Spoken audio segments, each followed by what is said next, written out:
So SmackDown was actually good this week, which is very surprising because most of the time on SmackDown, well, it's been either a botch, it's boring, it's predictable, and there's no good storylines. But this time, I really enjoyed SmackDown. So let's talk about it. So if you guys don't know, SmackDown started off with Io and Ripley, and holy crap, they are the couple of the year. I swear to God, they're like super cute together, and they're super enjoyable to watch. I really enjoy them, and they're kind of going over War Games because if you guys don't know, on Monday night, Rhea announced War Games was going to happen. So War Games is happening, and of course, Alexa and Charlotte Flair came out. And at first, you're kind of wondering, okay, this is great. You know, they're going to have a good team up. It's going to happen. But Charlotte went last minute saying, you know what? I don't want to be part of this. I don't like Rhea. Rhea, you don't like me. Sorry. I love Alexa, but no. So she basically leaves. And, you know, so now they're down to 3 people. But here's my theory what's going to happen. Charlotte Flair is probably going to come back next week or the week after.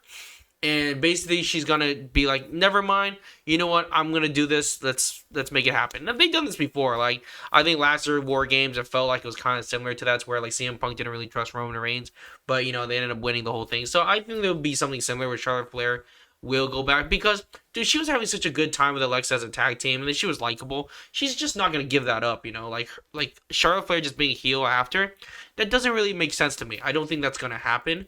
I think what will happen is that Charlotte Flair will come to the rescue either next week or the week after, and they're gonna have their War Games match. Now for the 5th person, I'm gonna be honest with you, I have no idea who it's gonna be.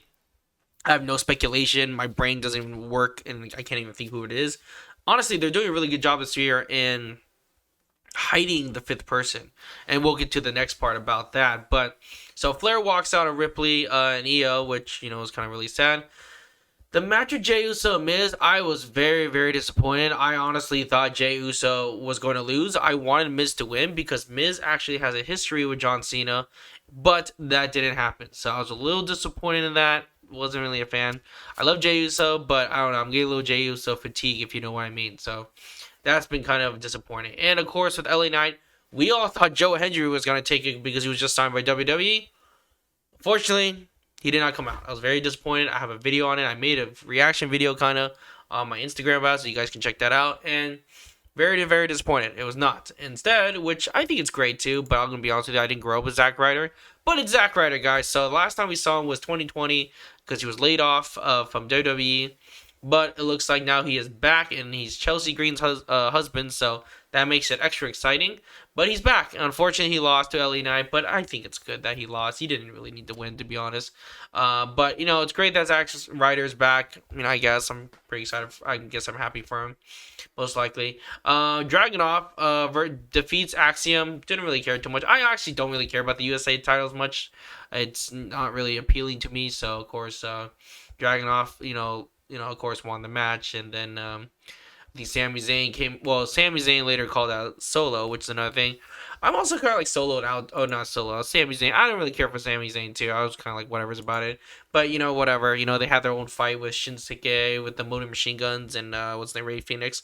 I think they're probably gonna do like. Oh, I think they announced they were gonna do like a War Games kind of match for the Elimination Chamber for SmackDown next week. So I guess that's kind of cool for the most part. And of course, we had our match with what's her name, Jade Cargo, and of course, Jade wins. Obviously, it was a very easy match. I feel like there's no women's for the women's champion or the U.S. title champion, so not really much women's to represent. But it is what it is. Jade obviously won that one, and whatever. Didn't really care too much about it.